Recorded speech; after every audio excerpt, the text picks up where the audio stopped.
Holy cow! Single family sales in Creston dropped 57.1% in May. That is the number that jumps off the page when you first look at this data. And if you own property in Creston Valley, it probably made you nervous. Now, here's the thing, that number needs serious context. And when you understand the context, and when you see that benchmark price for a Creston single family home went up 7% this year, the story looks completely different. Let me walk you through it properly. Creston is unlike any other community in this region. It sits in the Creston Valley at the south end of Kootenay Lake, a broad agricultural valley famous for its fruit orchards, veggie farms, wetlands, wineries, and the Creston Valley Wildlife Management Area. It's warmer than most of the Kootenays, more sunshine, a longer growing season, and the kind of place where people have kitchen gardens and fruit trees in their yards, where the farmers market is a real community institution. It's about an hour and a half from Nelson, 2.5 hours from Cranbrook. It's close to the U.S. border. It's not a ski town. It's not an industrial town. It's not a mining town. It's an agricultural valley community with a strong local character, a growing arts and food culture, and a real estate market that's driven by a very specific type of buyer, someone who has made a deliberate choice to live in the Creston Valley for what the Creston Valley specifically offers. Now, that buyer profile matters a ton for understanding the real estate data. Creston is a low volume market by nature. When you're working with small numbers, month to month swings look dramatic in percentage, but may be completely unremarkable in absolute terms. Keep that in mind as we go through the numbers. The Kootenay region broadly had 267,000 sales in May. That was down 13.6%. Creston's numbers, as I'll explain, need to be read very differently. 6 single-family home sales in Creston in May of 2026. That is down 57.1% from May of 2025. Wow. Okay, now let's put that into real terms, okay? 57.1% down means in a market the size of Creston, you're likely looking at a move from roughly 14 sales last May to 6 sales this May. That's the actual change. 8 fewer sales. In a large market, Calgary, Vancouver, even Cranbrook, 8 fewer sales in a month, just noise. You don't even notice it. In Creston, though, it looks like a 57% collapse. Now, it's the same phenomenon that we see every month in these small markets. The percentage is technically accurate. The implication that the market is in trouble is not. What actually happened in Creston in May, 6 houses sold, 6 families or individuals made the decision to buy a home in the Creston Valley. That's a real number, and it happened at a benchmark price of $484,400. Now that is up 7% from last year. And that 7% appreciation is a number that actually tells you the health of this market. It's the second highest single-family appreciation rate in the West Kootenay, only behind Grand Forks at 6.9%. It's above the Kootenay regional average at 4.4%, and it means that whatever is happening with monthly sales volume, the value of Creston real estate is being bid upward by people who want to be here. Sellers aren't dropping their prices. Buyers who are committed to Creston are paying what it takes. The market is functioning just at its own pace. Now let me spend some time on this benchmark because I think it deserves more attention than the sales number it gets. $484,000, 400, up 7% year over year. In dollar terms, that's roughly $31,900 in equity growth in 12 months on a benchmark Creston home. Now, let me put that appreciation into the West Kootenay context. Grand Forks saw positive 6.9% growth, Creston 7%, Castlegar 5.1%, Nelson 3.5%. The Kootenay average is 4.4%. Creston is the strongest appreciating single-family market in the West Kootenays right now at a benchmark of 484, 400, accessible below the regional average of 615, 700. That's a meaningful combination.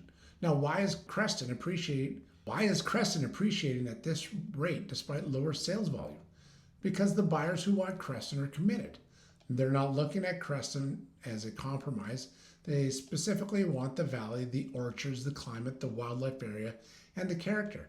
And that specific demand, even in modest quantities, is pushing values upwards because supply in Creston is constrained. You can't make more valley land. You can't replicate the Creston Valley setting somewhere else. And that scarcity supports the prices. Now, the Creston Rural category, acreage, orchard properties, rural parcels in the valley, shows 2 single-family sales in May. That's down 60% from last year. The rural benchmark, 598,200, up 5.2% year over year. The rural benchmark at 598,200 is 113,800 above the in-town benchmark. And that premium tells you exactly what rural Creston buyers are paying for. The land, orchard potential, agricultural character, the specific lifestyle of rural valley living in one of BC's most productive agricultural corridors. The 2 sales in rural Creston may look thin, but on a 598,200 benchmark with 5.2% appreciation, those transactions are happening at meaningful prices. Rural Creston sellers are in a market where the right buyer pays a significant premium for the right property. And there was also 1 rural condo for sale. No benchmark price on this transaction, but it confirms that some multifamily product exists in the rural Creston area and it's moving. So 0 townhouse sales in Creston in May, but there's a townhouse benchmark tracked at 469,300, down 1.3% year over year. Same situation as Trail. 0 sales in a small market in a given month doesn't mean the market doesn't exist. It means no transaction closed in May. That's it. The benchmark, which is calculated on a roll-in basis, shows townhouse product in Creston benchmarking at 469,300, basically in line with single-family benchmark at 484, 400. That close alignment between single-family and townhouse benchmarks tells you something important. In Creston, the premium for single-family over townhouse is minimal, and at 484,400 single-family versus 469,300 townhouse, the gap's 15 grand. In most markets, that gap is much higher, much larger, because land values drive single-family premium significantly. In Creston, the specific character and setting of the property matters more than the property type itself. Now here's a full regional picture with Creston in it. Single-family benchmarks in May of 2026, you got Trail at 389, Creston 484, Grand Forks 483, Castlegar 503, 900, Kimberley 518, 100, the Kootenay average 615, 700. Then you got Nelson at 753, Fernie at a milli 29,000. Creston sits in the accessible tier, below the regional average, in the same range as Grand Forks and Castlegar.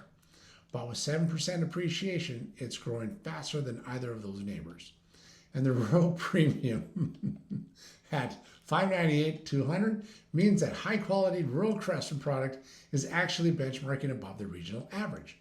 For buyers doing a West Kootenay comparison, Creston offers something that none of the other communities in this price range offer: an agricultural valley setting. They have no ski hill, no mining economy, no highway hub. It's a valley, it's orchards, wineries, grapes growing, a lake at the end of it, wetlands and wildlife. A slower, more deliberate pace of life that a specific type of buyer finds very compelling. So the Creston buyer right now is a specific kind of person. Now let me describe them. They're often coming from elsewhere, Victoria, Vancouver, Alberta, sometimes the interior, and they've made a conscious choice to downshift. They want land. They want growing seasons. They want a community where they know their neighbors. They want sunshine. They want proximity to Kootenay Lake and the wildlife area. They may want to keep chickens or grow their own food. They're drawn to the food culture, the brewery, the farmer's market, the orchard stands on the highway, They're also increasingly remote workers who realized during the past few years that they can live anywhere they want. And they've chosen the Creston Valley over more famous destinations because it's quieter, less discovered, and more affordable than the Okanagan or the Gulf Islands. This is not a buyer driven by investment math. This is a buyer driven by intentional lifestyle choice. And that kind of buyer, once they've found their place, tends to hold. They don't flip, they don't speculate, they put down roots. And that stability in the buyer pool is part of what makes the Creston market's price appreciation sustainable. Now, the Bank of Canada has held its rates in April at 2.25. Next decision is June the 10th. For Creston buyers, particularly the remote worker and lifestyle buyer profile, the rate environment doesn't matter much. For the person that's starting out fresh and new, the rate environment does matter. 2.25 makes a big difference when you're buying your first home. At a $484,000 benchmark with 20% down, a roughly $387,000 mortgage at current rates produce a monthly payment in the $2,100 to $2,300 range, achievable for a dual income household. For buyers looking at Creston, here's my honest read. Don't let the 57% sales drop number scare you. Read the price data. 7% benchmark appreciation. $484,400 for a community with a setting that you can't replicate anywhere else in the Kootenays. Rural at $598,200 for orchard and acreage product. The market is slow in volume, which actually works in your favor right now. Fewer competing buyers, more time to look properly, sellers who may have been sitting on the market longer than expected and are open to a real conversation. If you've been thinking about the Creston Valley and you're serious, this is a moment where the volume slowdown gives you breathing room that you won't always have. The price direction is firmly upward. Getting in while the market is quiet is historically how the best purchases happen. Now, Creston sellers, I want to give you the honest picture because the sales number can be disorienting. Your benchmark is up 7%. That's real. Your property is worth more today than it was a year ago. The demand for Creston real estate exists. It's just very, very, very specific. The buyers who want to be here really want to be here. The challenge, fewer active buyers in any month means your listing needs to be patient, needs to be priced accurately. Creston is not a market where you list high and expect a quick offer to negotiate down from. The buyer pool is small enough that mispricing costs you weeks or months of carrying costs. What works, price to the current benchmark, present the property and the lifestyle compellingly, and reach the right buyer pool, which means marketing to the remote worker, the BC urban transplant, the intentional lifestyle buyer. That audience needs to know that Creston exists and what it offers. If your marketing isn't reaching them, your property will sit regardless of how good it is. All right, now here's my honest bottom line. Don't read this market through the sales number alone. 6 sales in a month, 57% below last year. That's scary. But the benchmark at 484,400 and up 7% tells you that the people who are transacting and buying in Creston are doing so at real prices that are moving in the right direction. The market is functioning. It's just functioning at its own rhythm. Creston is the kind of community that rewards patience, both from buyers and sellers and investors. It's not going to make headlines. It's not going to spike 20% a year, but it's also not going to collapse. It's going to keep doing what it's been doing, appreciating steadily, attracting intentional buyers, and delivering a quality of life that's absolutely rare. For the full regional picture and how Creston stacks up against Trail, Cascade, Grand Forks, and every other communities, click on the video on the right now. All the numbers, all the communities in one place. I'll see you there.